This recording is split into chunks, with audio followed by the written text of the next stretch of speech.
Be Honest with Dr. Yana. Join me for honest conversations with experts, get practical advice that will help you to better navigate your relationships and empower you to create meaningful and lasting connections.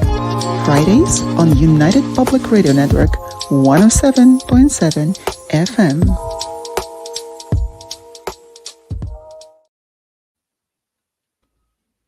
Well, hello, ladies and gentlemen.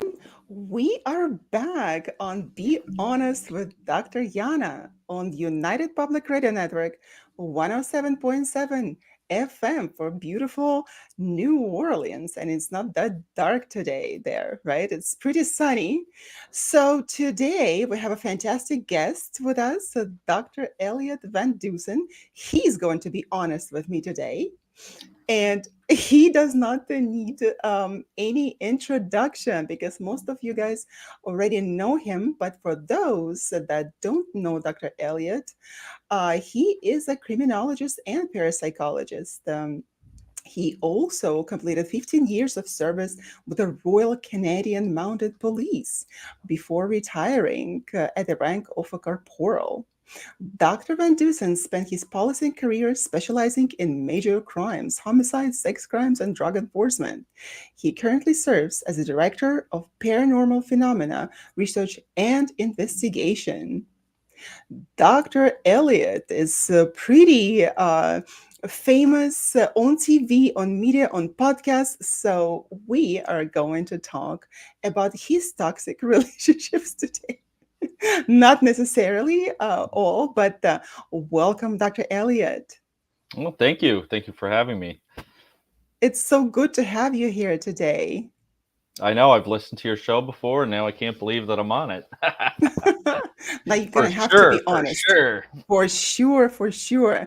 Yeah, we will be talking about toxic relationships, what they are, and how to get out of them or to manage them if you're not able to get out. So, well, the thing is, what I've realized, Dr. Elliott, over the years, that it doesn't matter what our educational background is, what our emotional intelligence level is. Despite or so many factors in this life, we can end up in toxic relationships. Oh, absolutely. Yeah, anybody is susceptible to landing into one of those, and sometimes you don't even realize that you're in it until you're out of it and can reflect upon it. Until you're out of it, right? Hopefully it's not too late. Yeah, toxic relationships, everybody knows about them. Every single person has been there, and navigating them can be a daunting and emotionally draining experience. Then, whether it's a friendship, romantic partnership, or familial bond, toxic relationship that can erode our self-esteem, cause huge stress, and hinder personal growth.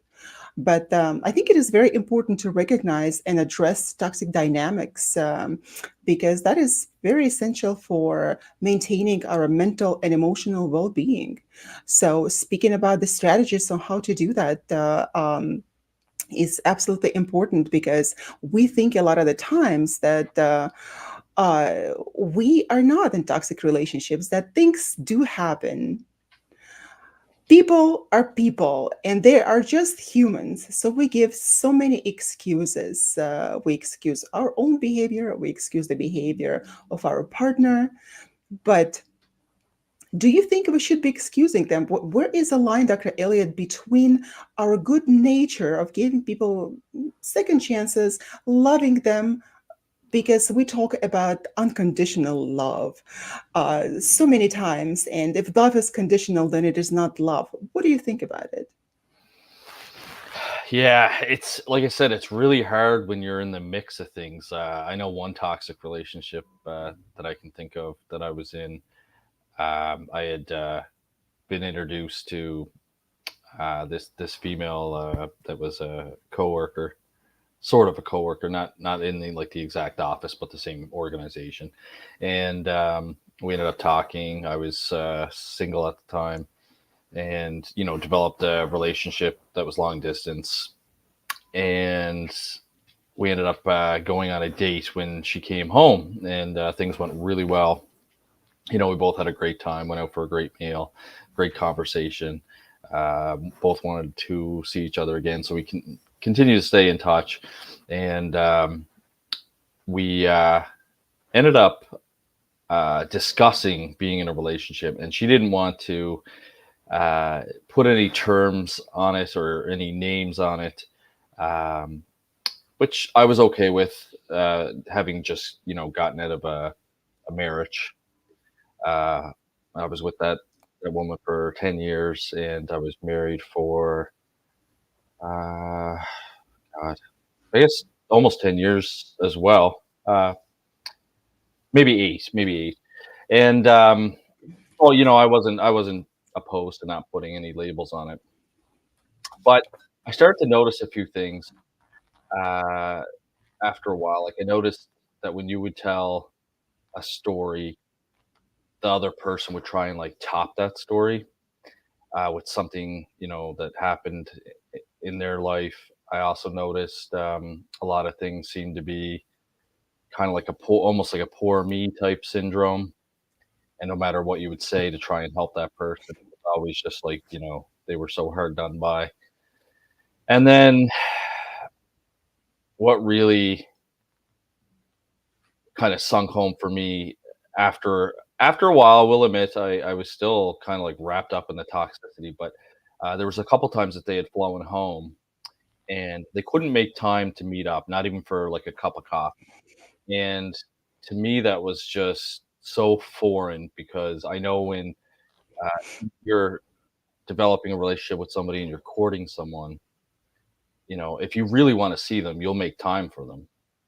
And she'd flown all the way across the country. We talked every day for hours on text, and she couldn't even make time to have coffee. And so those were like huge warning flags for me. I started to think like, does this person have narcissistic personality disorder, with the fact that they like to always top things up and um, top your story off. And it really bothered me that they didn't want to make time for me. Like I was willing to travel out there to see them. I was willing to drop whatever I'm doing to go for a cup of coffee, make arrangements, anything like that, and they couldn't be bothered at all. So I think the icing on the cake was the second time that and I had flown out there after that happened. So out there we spent a lot of time together. Things were great while we were together. Flew back home, continued to talk. Still noticed kind of the woe me kind of attitude, and the you know like again trying to top your stories anytime you'd ever relate some of your life experience to that person. And they had come home for Christmas one time, and they were home for like 2 weeks. And again, we had made a couple plans to try and go for dinner and coffee, and it was the same thing. It was don't have time. I'm doing things with my family, and we ended up getting to like a huge, massive fight on Christmas Eve, and we kind of like called it quits at that point. And I remember she had sent me a text on Christmas Day, like saying Merry Christmas, and I didn't write back. And then it was maybe a couple days later, finally got like another text from her, and she was trying to explain her side of the story and trying to um, kind of patch things up. But I had already kind of moved on to what would become another toxic relationship at that point. So at the time, I was really giving that person a lot of chances because I really liked them, and I know in hindsight I had given them way too many chances. There was just so many different red flags that I would purposely ignore. And yeah, unfortunately, I ended up wasting over a year of my time. A year?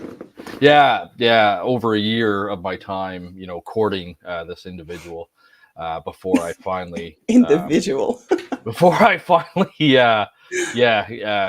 cut it off. And it was, I remember it was a big fight on Christmas Eve through text message. This is so interesting that you were talking about it, about the narcissistic personality disorder. Although it's the disorder itself is a pretty rare thing. And why is it rare? Not because it doesn't exist, but because narcissists don't usually seek any treatment. Who would be with such grandiosity, right? And I'm always right.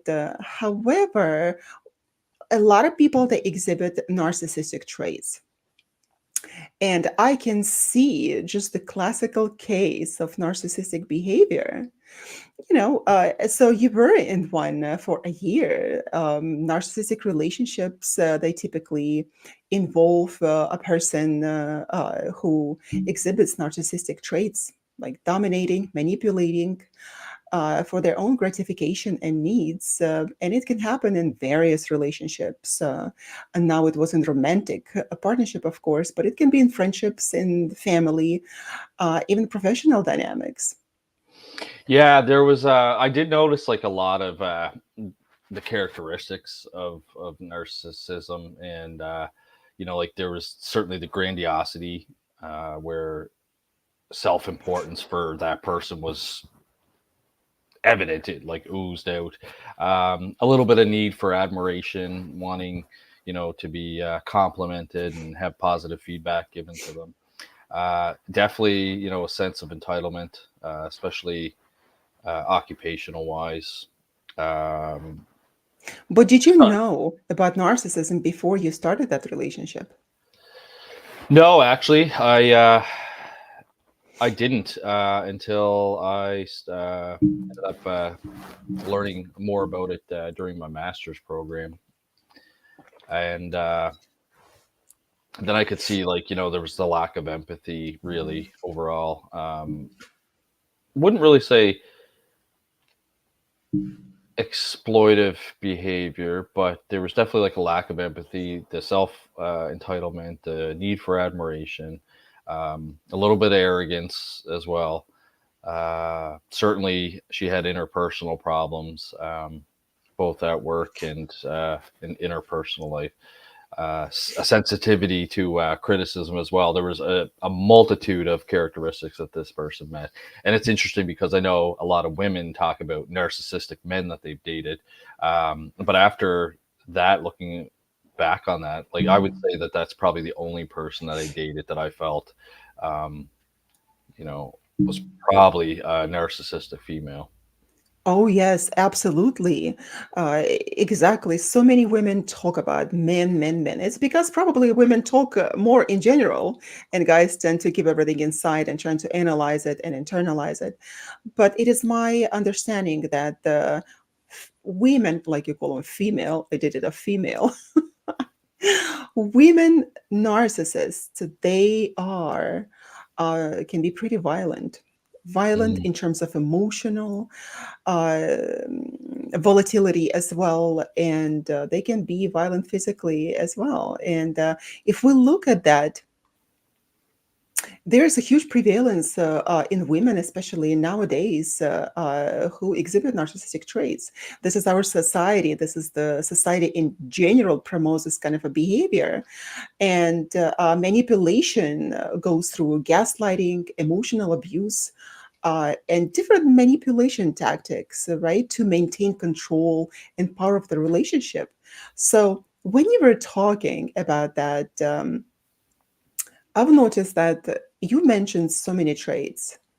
However, you also noticed that she was playing a victim. Mm. And victim is such a staple of narcissism. However, it is our human trait to go and save people, right? It's a human trait and the desire and willingness to help other people, right?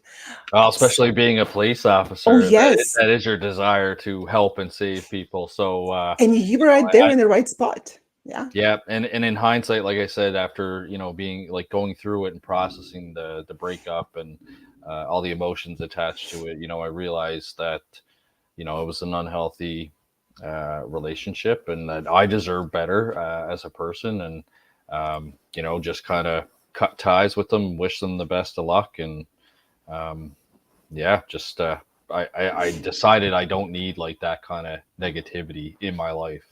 It's just life's too short to have somebody like that kind of drag you down. People go years with this kind of situation in their relationships, knowing that something is wrong, but not being able to figure it out, or having probably too low of a self-esteem to get out of the relationship. And 1 year, it's okay, and after that, you learn what it is. The interesting thing about the narcissism is not it is not always easy to detect it at the very beginning, because there can be the stage of love bombing. There is the honeymoon stage on both of the sides, right? But the beginning of a relationship with a narcissist, everything is great, everything is absolutely fantastic. And like Dr. Romani says, that 1 out of 6 people is a narcissist. So, and there's so many different kinds of narcissism, and they have their own variables. However, if we just know what to look for, what to pay attention to, we don't have to necessarily look for it. Otherwise, we're going to become paranoid and unable to maintain our relationships, right? We'll overthink everything. However, being smart and knowing what to deal with, I think that is absolutely important. Yeah, absolutely. I totally agree with that. It's really interesting. I think dating is like an important process to getting to know someone. My current wife and I, Sarah, we love to watch. We call it trash TV, but it's Love Is Blind, Mm. the series, and it's really interesting because they put like two people into. Well, there's multiple different singles on the show, but basically you speed date in these pods. You can't see the other person, so you're just learning about them through voice, and you're not allowed to really talk about like your physical appearance. And so you start to form emotional connections with the individuals, and then in order to meet them, you have to propose to them.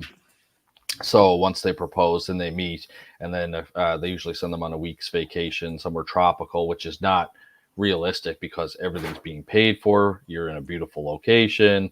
There's free unlimited booze, and you can see them, drinking copious amounts of booze on the show. And then they have to start planning for. They send them back to the real world. All the couples are from the same city, so they return them back to the city. A lot of them have to go back to work. They Some of them have like a rented apartment, but others they actually stay in the person's home or the person's apartment, and they start to, you start to really see them clash after all that because you kind of fell head over heels and had all those love chemicals dumped on you when you first met the person, but then all of a sudden you're in the real world facing real problems, and yeah, it's very difficult. Um, you know, uh, to do that. Um, And this is what happens after you're done with those toxic relationships. And then when you finally find your amazing person, this is the gift of life that comes. Where's Meadow? Let's see Meadow. she just took off on me, the little devil. Took off. But you're right. Do you want to come here for a sec? Come here for a quick sec. Do you want to say hi to everybody? Hi, Meadow. Hi. Yeah, no, you're right. But it was interesting because I said to Sarah, I was like, I can see why a lot of these couples at the end of the show, they don't end up getting married because it's too quick. Some of them make the decision like to kind of continue dating afterwards because they did have like, a legitimate connection, but there was a few things that they wanted to work out. Some of the couples actually ended up getting married and are still together. I think Love Is Blind is in season 6 now. So some of them have been married for over 6 years, which is really kind of cool to see. But you could see how these people were jumping into like a serious committed relationship without really knowing each other. And once you're around somebody and you get to know them and you share all those intimate details, uh, you know whether or not they're a good person, whether they're right for you or not. And I think that takes time. And I mean, with that being said, things move fairly fast. When I met my current wife, and we're happily married. We've been married for 2 years, but together for 5. Meadow will be 4. So after a year of dating, we talked about having a child because Sarah was in her mid 30s. I'm 2 years older than her. So I was talking to her about like if you wanted a child, I'd be open to having a second child. I always wanted to have 2 children, 2 girls, which I managed to have 2 girls. I got Sophia, that's 14, and Meadow, that's 4. So they're literally 10 years apart. So we made that decision, and So you're a then girl dad. yeah, definitely a girl dad. Yeah, and I go really easy on them. The moms are the disciplinary Oh, for sure. Now, I said if I had a son, I'd probably be a lot harder on him because I know how boys are, and I find boys more rambunctious than girls. Although girls can give you a run for their money too sometimes. oh yes, absolutely, and they better, right? They better. But yeah, no. So it was. It moved, fairly fast because within a year of dating, we were pregnant. I proposed to her when my other daughter was home. We both kind of set up a little thing there. We tied the engagement ring around our Shih Tzu and Hmm. tried to get him to go up to Sarah so that when she was patting him, she'd feel something on his neck. And it didn't work out exactly as Sophia and I planned. So we tried to push it along a bit, but she said yes, and then we ended up getting married. Like I said, just 2 years ago, and we'll be married, I guess, 3 years this August. So time goes by quick. That was one that kind of moved, a little bit faster, but it was great. Like we get along great. We have the same like long term goals. We get along perfect. When one person's having a bad day here, usually the other person picks up the slack and brings that other person up, and it's just a great teamwork and dynamic. So sometimes when and then other times when you're in the mix of one of those toxic relationships, you don't know, everyone else around you can see it, and it doesn't matter what they say to you. You'll defend that person and come up with excuses. So it's really tricky, but I guess like the only advice I would have to any listeners is just pay attention, and like if you find things aren't right, if somebody can't make time for you, something as simple as like go for a coffee and things like that. Those should be red flags and warning flags. Like I've always done crazy stuff for my partners, like brought them a coffee at work, or um, my love language, I guess, is uh, acts of is it acts of what is the love language with acts? It's Oh, words, acts of service. acts of service. Yeah, so that's definitely like my love language for sure. That's how like I express. Whereas Sarah's more physical love. So yeah, so like just things like that. I think if you're not being if the person not reciprocating in the relationship, that should certainly be a red flag, and try not to make excuses. I know it's hard. I've been in the situation myself, so um, yeah. That is so interesting because usually when people get out of one narcissistic relationship, they get right into another one up until the time that they learn. They learn Mm. their lessons, they know the signs and what they want, what they don't want. So, did you take time after your last unpleasant relationship, uh, toxic relationship, and did you No, give I yourself some time to think no, about it or not? no. Like I said, I kind of jumped into like another toxic relationship because I I'd gotten into that one for a year, the long distance one for a year, which I knew was toxic, and I was just kind of looking for, I think, I think some female companionship really. And I had met somebody that I actually worked with, and that's one piece of advice I'll give people. And time and time again, I've seen multiple people get burned by this. Sometimes it works out, but you shouldn't date people where you work. There's a saying for that, but we're live on radio, so I can't say. But certainly that's the case, because when you break up, things become very awkward in the workplace, and it can affect your occupation and things like that. So I ended up, just kind of like hanging out with somebody, and spending time with somebody that I wasn't like, I knew I didn't have that connection with. I just didn't have that like deep emotional connection. Kind of liked hanging out with them, and going to hockey games, and going to restaurants and things like that. But I knew that I couldn't see myself with that person. And so I had actually tried to break up with them a few times, and dealt with a different toxic situation rather than a narcissist. I ended up dealing with somebody that just couldn't take the answer no. They didn't want to hear it. They would push harder. They would, love bomb you. They, uh, they wouldn't say no until finally, I had to just sever the tie, as hard as those conversations are to have with people. And kind of turned into a bit of a awkward situation. I was being stalked by a civilian police employee, being a police officer. So it was a very, very wild situation. But luckily,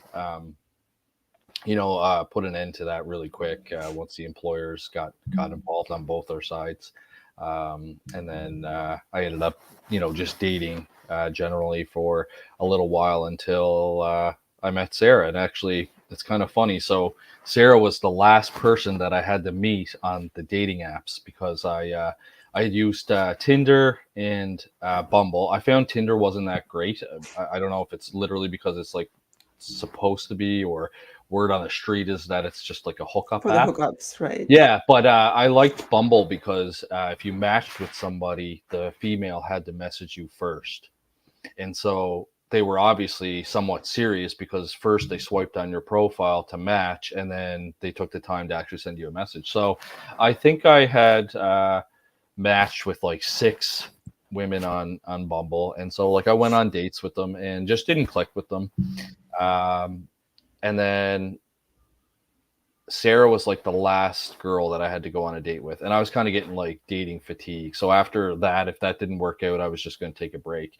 And it's funny because talking to her after the fact, um, she ended up having dating fatigue. And the only reason she had downloaded Bumble was because she had dated a few guys, didn't work out, had some crazy situations herself.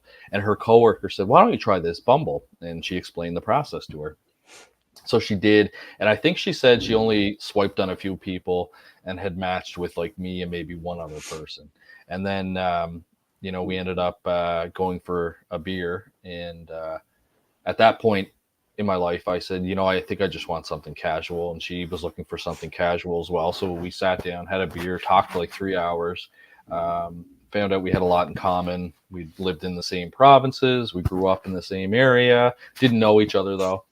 Hadn't run into each other or anything like that. And then after I left there, I said, "Oh God," I said, "I think I might be in trouble." Um, I said, I think I kind of like this girl. I was like, definitely enough to go on a second date. So I asked her out on a second date, and it took her to the same place. We had another couple beer and some appetizers, and got talking again. And then she started to wonder what my intentions were, because she's like, "Oh, that's weird. This guy wants to just have a casual relationship, but he keeps asking me out on dates, and he's, not putting any moves on me or anything like that." So, anyways, by the third date, we ended up talking, and I let her know that I think that I want to just be like exclusive and just continue to date her and see where it goes, kind of Oh, I thing. have goosebumps. I have goosebumps. Oh my God, that is just so cool. And and so she was feeling the same way after talking about it. She said when she first heard that I was a police officer, she's like, "Oh God, I can just imagine like what his personality's like, and I don't think this is gonna work out, and but I'll give it a try." And then she said after the first date that she really enjoyed the conversation as well. So, and she realized that I wasn't like your typical police officer, I guess. Um, whatever that means. I can probably assume, but yeah. So that's kind of how I ended up meeting Sarah, and yeah, I knew she was my person. Like I've had some ups and downs for sure since I've been with her, and anytime I'm down, like she does whatever she can to pick me back up, and I'm the same way. She's having a rough time, do the same thing. I take charge and do what I can to get things back to normal, and her feeling good, and yeah, just a great team, and uh, we're good parents. Like I'm pretty easy and flexible with Meadow, and she kind of does the discipline, and she's got no issues with that. Her background's human resources, so I always joke with her, she'd fire somebody on Christmas Eve and not bat an eye. Being in the business world, it's very cutthroat, so she makes a perfect disciplinary mom. How interesting. Yes, you, both of you complement each other. Uh, my understanding that when you said that I was looking for something casual and she seconded you on that, is because probably both of you were burned before, and you needed to take time to uh, learn the person, to find out what they're all about instead of just jumping into the relationship, right? Because you got burned before. Mm, And I think it is absolutely essential to take your time to know what kind of air the person is breathing, right? What kind of words he's saying, what actions he is doing, right? So that if we don't take time, and you did, nevertheless, you immediately knew that was her. Uh, Otherwise, I would have ended up in the same way. You noticed, you told me that, oh, it was not really a narcissistic breakup. It was the classical narcissistic breakup, because narcissists don't usually let people out of the relationship. They would go on a smear campaign. They would try to not love bombing at the very beginning of the relationships, but they will try to hoover you, meaning that they're going to come back. They will try to lure you back. And of course, they will promise the world back to you, right? mm, That everything is going to be fine, fantastic, just come back to me. And the people usually they get back to the same toxic relationship, hoping that it is going to change. That, oh, people do change, they say, right? People don't change unless they get themselves into such a horrible situation, face flat, somewhere at the bottom of the well, right? With nothing to live for. And only at that time they are able to change. So her stalking you and going out of her way to take you back, it is pretty narcissistic. But knowing that and seeing those kind of signs, we need to withdraw ourselves from the situation. And you knew on the third date that Sarah was your woman. mm. Yeah, it's like I said, after the first time meeting her, I was like, geez, I kind of like this girl. I definitely want to go on a second date. And then the second date led to a third date, and then she called me out. She's like, I thought we were just gonna have like something casual here. So um and then I was like, yeah, I don't think so. I don't think I want that. I think I want something exclusive. And yeah, no, it worked out really great. But you're right. Once somebody breaks up too, I find Sarah and I call it nosing through the trash. But I find people will start to reach out to like some of their exes, or people that they know and maybe liked but didn't necessarily like pursue before. And we've seen some people do that. A buddy of mine is just a mess, like a complete mess. I actually think I don't think, I know for a fact, like he's a narcissist, but he'd make a crazy guest on your show. I doubt that he'd ever appear, but I often wonder, and I've talked to him, and I've said, like, what's wrong with you? So what he does is he ends up looking for girls where their self esteem's low. Usually they're divorced or single mom. They usually have In kids. vulnerable situations. They're very vulnerable women, absolutely. Maybe even just got out of a long term relationship or something like that. And he'll court them by basically telling them exactly what they want to hear.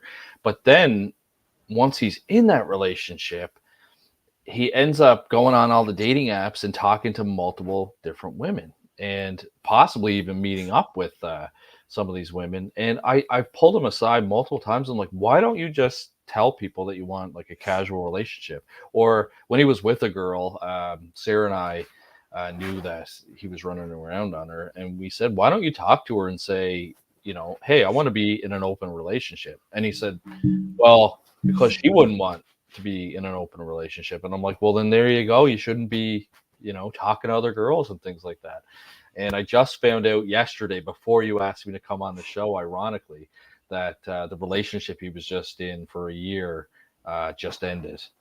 And I guess the girl that he was with had found out he was talking to like three other girls. And I was like, that's typical of him. Like, just that's like his behavior time and time again. He always is chasing the greener grass, and it always self implodes on him. And how old is he? Oh, he's 43. And this is probably the behavior that he's going to exhibit for the rest of his life. Oh, absolutely. I've talked to my wife about that as well. We have no doubt that this is like going to be a continued behavioral thing with them. I've even like psychoanalyzed them because I'm like, it's got to be like part of his upbringing. The dad was an alcoholic. He was abusive. Um, he's also an alcoholic for sure. He's got substance use disorder. Um, he I think he has that need to feel wanted by women, and I think that's why he reaches out to multiple women and then courts them, and they reciprocate by saying nice things to him, because I think he has that feeling where he needs to be wanted. And he is just like a mess. Like, he's one of those ones that you don't want to meet on the dating apps. In fact, ironically, somebody we know had sent us a screenshot, and I guess on Facebook for safety dating women groups. There's like, are we dating the same Oh guy, yeah, this has been California, really or good. yeah, Hmm. are we dating the same guy, San Diego, or whatever? And he showed up on, are we dating the same guy? And I was reading like all the comments in the screenshot, like from the women, and I'm like, that is him to a T. Like, I've known this guy since grade 3. I'm like, that is, I know what they're saying is true, like 100%. And yeah, I do think those websites are great to give people a heads up in the dating game. I wish I had that about a couple people that I had run into. You know, some time ago, I was asked also by my girlfriends. They said, "Why don't you just post that person on that Facebook page, right, and see who else is recognizing him?" Well, by that time, when I learned about it, it was already too late, and I met my fiance already, so I didn't need to put anything or even ask anybody. Well, the thing is that if you have to ask other people about your potential mate, then that's already a red flag, and that means that you don't trust that person for some reason. Right. So when they told me to put and that was just the beginning stages of us getting to know each other, and they said, why don't you just put his picture there? I think they removed that option after that. And I said, I don't need to. I don't need to do that. Um, because if you have your doubts, that means that you have to ask yourself, what are you doing with that person, right? Because you have to be honest with yourself, and not just honest with other people. You have to be honest with yourself. Otherwise, what is the use? I mean, like, yeah, it's good to know that, oh, other people, you're going to get that validation, knowing that other people also have gone through that, but nevertheless, is it going to make you feel better? Probably not. Well, we we are in fact live for Saturday night. This is be honest with Dr. Yana, when you have to always be honest with me, because I will know I had the training in deception through the body language, and I'm also a linguist. So it's pretty difficult to lie to me.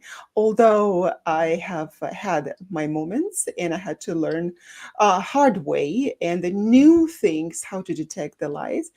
But here with this conversations, we have to be honest with ourselves first. And you, for example, you were a nice person to start out with, right? You were not manipulative. You were treating women as ladies, and I know that even if I don't live in Canada. However, it all that mattered is to find our own person, and you did meet Sarah, and that was fantastic. But you know what?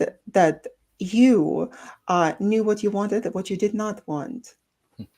Yeah, and you know what? I think that's a great way to look at like failed relationships. That's the way I've always looked at them, is that I've learned different things from all my previous failed relationships. And I almost look at them as like life lessons that you take forward, you know. So there's certain things that you know what to look for, maybe some, you know, red flags. There's certainly certain things that you um, will tolerate or know that you can't tolerate anymore. For example, when I was married, um, I did all the cooking, all the cleaning, the majority of the child raising, pretty much like anything to do with the house, I did. And it was funny after we had separated. I remember I had to go back to the matrimonial home at one point, and there was a ton of garbage bags in the garage, and I was like, "What is going on here?" And she said, "Well, I don't know what to do with the garbage. You always used to deal with that." Like, had no idea that you have to look up when garbage pickup is once a week in your neighborhood and go put those garbage bags at the end of your driveway. Like, that's how um, It was that bad. it was that bad. So How long did and you I, stay in that relationship? I was, well, like I said, I was with that person for 10 years and married for probably 8, you said. eight or Yeah. so. Yeah, um, I guess I started dating in 2001, got married in 2006, and separated in actually 2016. So I was married for 10 years, with them for uh, what, 14 or 15 years. Yeah, so like at A that point, long time. yeah, A long by the time. time we separated, I was with that person for like half my life.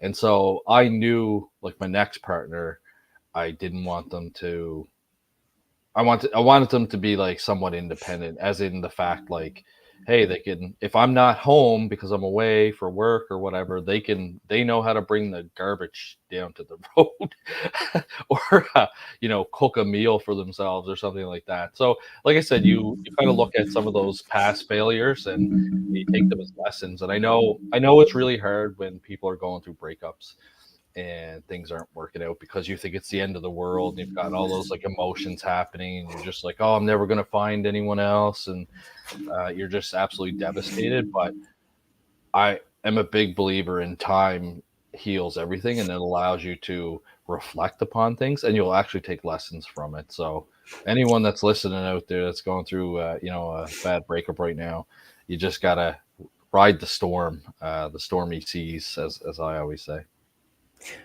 The ocean, Absolutely. the ocean will calm at some point, and you'll see the sunshine. It will. Exactly. But let me ask you this question, Dr. Elliott. What made you stay in that marriage for 8 years? Well, It that's wasn't a great, 8 months. It was no, no. 8 years. Yeah, yeah. Well, 10 years for the marriage. Now that I got the math right, math was never my Ah, thing. Why? That's why. okay, 10 years. That's why I'm a social scientist, not a hard scientist. But you know what? Sarah actually had mentioned that. She said, you know, you were in a very toxic marriage. And at first I was like, what do you mean, like, toxic? Because I was thinking like toxic is in like fighting and stuff like that. But um, I'll never forget one time my first daughter, Sophia, had asked uh, my ex-wife why we were breaking up. And then she said something like, were you guys fighting all the time?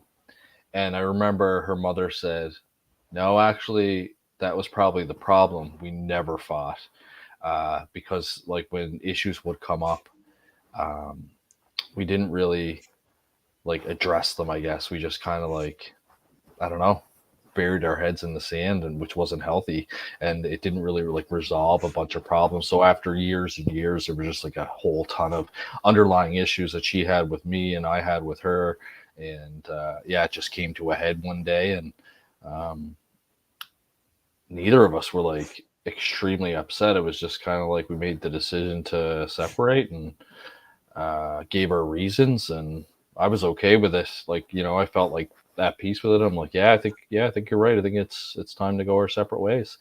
And of course, when you're hashing out your separation agreement and divorce, Yeah. things can get a little spicy then. Um, and we had some good battles with that, but in the end, worked out good. We both co-parent our daughter, and yeah, we're actually this summer when we go visit my daughter. I think we're gonna have a barbecue together with uh, all the family. So Sophia and her mom and her new husband and me and Sarah, and yeah, I think we're gonna you know uh, get together and just be adults, and we've all moved on and we're all happy. So But let me know how it goes I later. I will. I will. I'll update you. But it looks like in your relationship for those 10 years, you failed on so many ways. I mean, not as a person, but on so many ways to even prioritize self care, even set boundaries, right? You were doing everything in the house, everything, not even asking questions about it because you were also busy as a police officer. Yeah, that is one regret that I have, and I will say that to any listeners too is that depending on what stage you're at in your life, it it may have an impact on your relationship. For example, when I was married and had my first daughter, I was at the height of my career. I was on homicide unit. I was traveling all the time. I wasn't home much with my first daughter, like to actually raise her. Whereas my second daughter, when I had her, I retired that year, so I've been home with her full time. I'm like a stay at home dad that runs paranormal phenomena research and investigation. You know, when I'm not parenting, so two totally different experiences, two totally different relationships, two totally different um, growing processes, really. Because like I think back and I'm like, oh, I missed a lot, with being a stay-at-home dad with Meadow. I realized like I missed a lot with Sophia because of my career. But at the end of the day, that was my career. That's what I was being paid to do. I was on a specialized unit that had expectations that you would travel, and you know you don't say no to homicides. Absolutely. When you sign up for that unit, you know that that's what it entails. And there's actually an inside joke that every great homicide detective has at least one divorce, just because it is demanding. Like when I was on homicide, I'd work minimum 60 hours a week, which most people work, 35 and a half or 40 hours. And there was 3 times in my career I worked 127 hours in 1 week. And you'd just be exhausted at the end of that. But, that being was, being exhausted and then coming home and doing all the trash, all the cooking, all the cleaning, and taking care of the child, that is not normal. Meaning that if you're saying that was a factor in you getting a divorce, perhaps that was not the major factor. And it was not even a misunderstanding. Perhaps it was just unwillingness on the side of one partner to do any job, because if you were coming home that late, your spouse was supposed to clean and cook, or because there is a child also involved, right? Uh, and know, for Pete's sake, how to take the trash out and where to put it. This is absolutely amazing to me how good guys end up with women like that, abusive and manipulative, and kind of like sitting on your head and putting the feet down, like riding you all the time, and they're taking advantage of everything. So kind Yeah, of. and like Sarah's completely different. Like I remember after we took over the matrimonial home that was left to me in the divorce. So Sarah and I took it over, and they had taken a light from Sophia's room, like a chandelier, and just left like wires, like capped off, dangling from there. So we just went out and bought like a cheap, light fixture. And I remember Sarah getting a ladder, and I'm like, "What are you doing?" She's like, "Oh, I'm hooking up the light." And I'm like, "Are you able to do that?" And she's like, "Yeah, I think so." She's like, "My dad showed me, like, you know, when I was younger, and we had to do stuff like around the house." And I'm like, "Really?" I was like, "Because I'm the type of guy I can't even hang a picture on the wall." So anyway, she started to kind of second guess herself, and she called her dad, and she's like, "Dad," she's like, "I'm just installing like a light fixture, like, and this is what I'm gonna do. Like, does that make sense?" And he's like, "Oh yeah." He's like, "You can do that." And sure enough, she did. She hooked it up, and I was like totally floored. Number one, because I had been married for 10 years. That wife certainly couldn't do something like that. I can't. Well, I couldn't do that because my dad wasn't a handy guy. Never did I see him fix anything. Growing up, he just wasn't that type of guy. So I had no skills. And then I see Sarah. She's changing lights. The house that we bought here is 110. building shelves, She builds shelves. fixing everything, paints, She does lays out flooring. floors. She Oh my does God, she does. flooring. I was She just does gonna make a joke, but she actually does lay She does. floors. She lays floors. She does shelves. She paints. Um, she's going to totally reno our downstairs bathroom. I call it a prison bathroom because it reminds me of a jail cell. It's just like it's a very small old room. It's a 110-year-old house, so you can probably Google images of like bathrooms back then. Very, very small. Just has a toilet and like a pedestal sink, and she's going to totally gut that and reno it out. So, and she's totally capable of doing that. The interesting thing that Sarah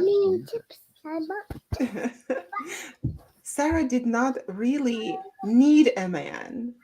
She was able No, to do everything herself. She wanted a man. and I tell her She that all the time. I say, like, if something were to happen to me, I am actually like at peace that I know you'll be okay. Because before me, like, she would take her car to go get maintained. Mhm. I know she can cook because on the weekend, like, I cook during the week just because she works full time, and when she comes home, I want her to have supper ready. On the weekend, she takes over that. She cooks on the weekends. So I know if something happened to me, like, she would be totally capable of like looking after Meadow and looking after the house and stuff like that, which gives you a lot of peace because like I know there's some people that are together and it's like you see if their spouse passes away, it's like that person's gonna have a rough go. I have seen so many women like that. It is so interesting to me that you chose a woman completely different, 180 degrees different. Some people say 360 degrees is like coming back to the same thing, right? Exactly, 100 yeah. I used to say that too, and then I realized I'm like, wait a minute, you're at the same starting point. Exactly. So 180 degrees opposite, like a totally different woman than the one that you used to have. And that is what matters. Interesting thing is that in my life, this time with my fiance, he is absolutely different from anyone that I ever had before, especially from the previous relationship. Uh, without going into details, just want to say that when you know this is your person, then you know, and we have to be able to listen to our intuition as well. What is also important is that we usually know just at the beginning when we just meet the first few minutes of our times on really deep subconscious level, whether we like that person or not, whether there's something wrong about the person or not. We do know that, but when we dismiss the flags, red flags, and for different reasons we stay with these people, overlooking all of these problems and staying with them for longer than we're supposed to, by hurting ourselves, hurting our children. Uh, because I even know that my ex-husband also told me, he said that you will never be able to survive without me. Well, I did. And I moved to California from Missouri, and I did. And I'm striving here, I'm thriving here in San Diego when other people are not able to do. Uh, but the thing is that when we are placed in a situation when we have to prove something, for example, to us or to other people or to survive, we do unimaginable things that probably you could not expect from yourself before. But then you do it because you have to do it for the sake of your children, because if you stayed in the relationship with your previous wife, then Sophia would have suffered. And now she can see the example of your beautiful behavior with Sarah, and she will mold her future relationships, hopefully, on the image that she has of you and Sarah. You know, because it's absolutely easy, because it is on a subconscious level that we choose partners in the dynamics in our relationships based on what we have had before in our childhood. It's it's so true, and just to back up that with a real life example, what you said. Um, so Sarah's sister separated and wasn't married, but was common law. So did up a separation agreement, pretty much like a divorce. And I remember my niece had come over for dinner one day, and all of a sudden, like halfway through dinner, she's like, "Is this what you guys do at dinner all the time?" And we're like, "What do you mean?" She's like, "Well, you guys are asking about each other's day and talking and all that stuff." And we're like, "Yeah, what do you guys do at dinner?" And she's like, "Well, usually mommy's just yelling at daddy and daddy's yelling at mommy." And Yeah, I was like, wow, like, you know what I mean? Like that really kind of hit home. And it's exactly like what you said.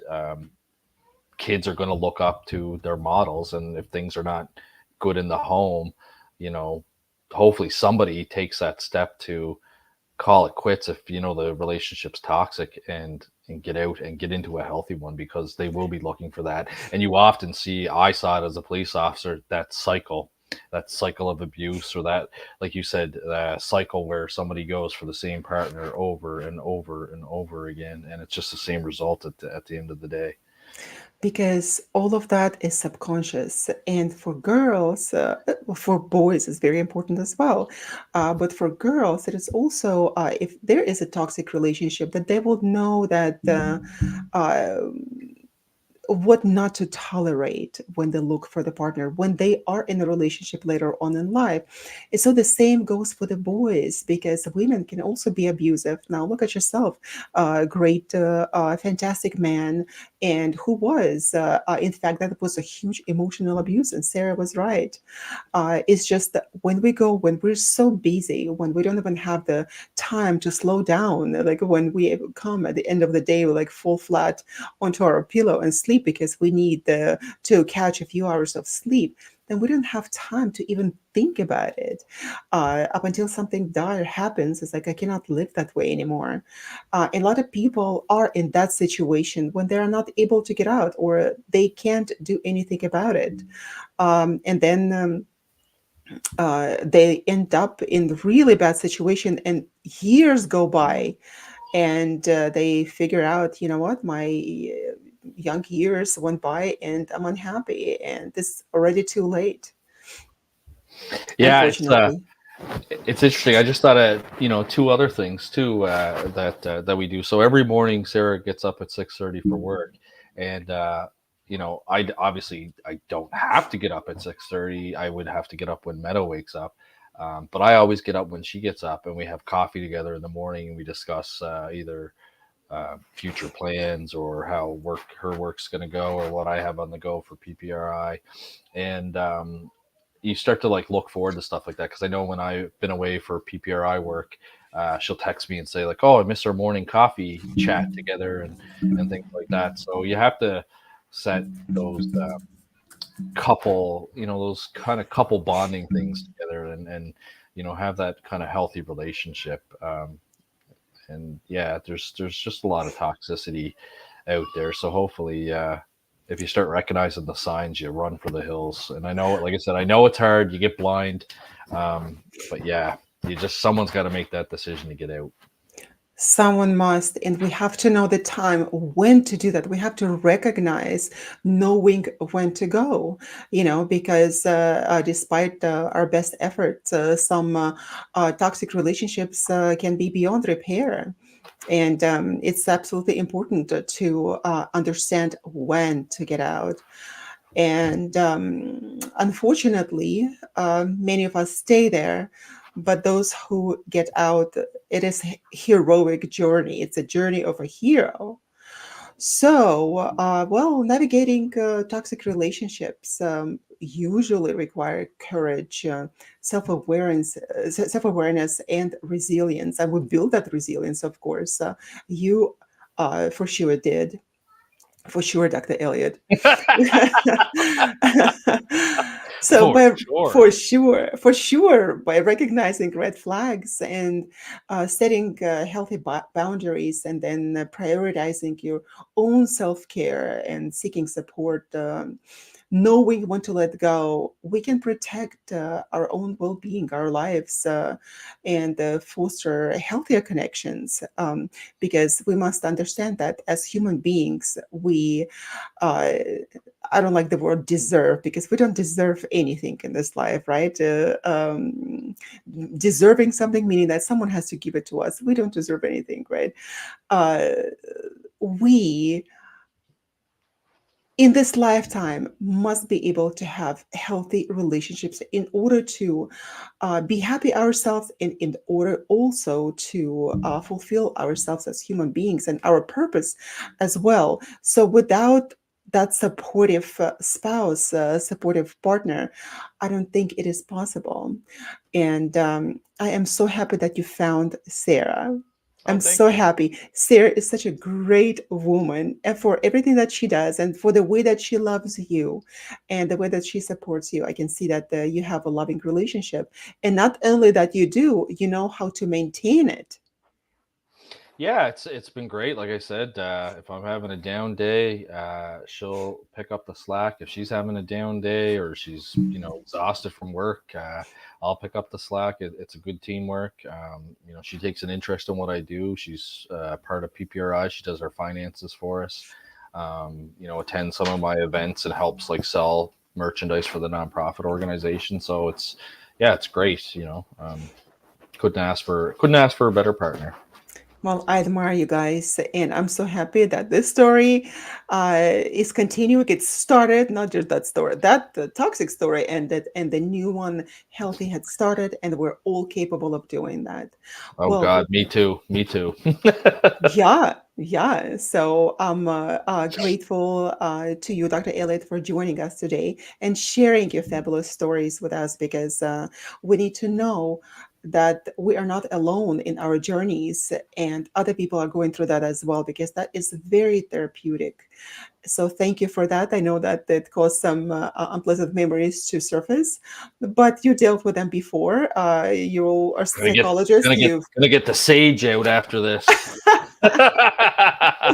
yeah, yeah. So, thank you for joining. And ladies and gentlemen, thank you for joining us today. You were live with us on, I was going to say Science and Paranormal. Science and Paranormal is another podcast that Dr. Elliott and I host. Please check that out.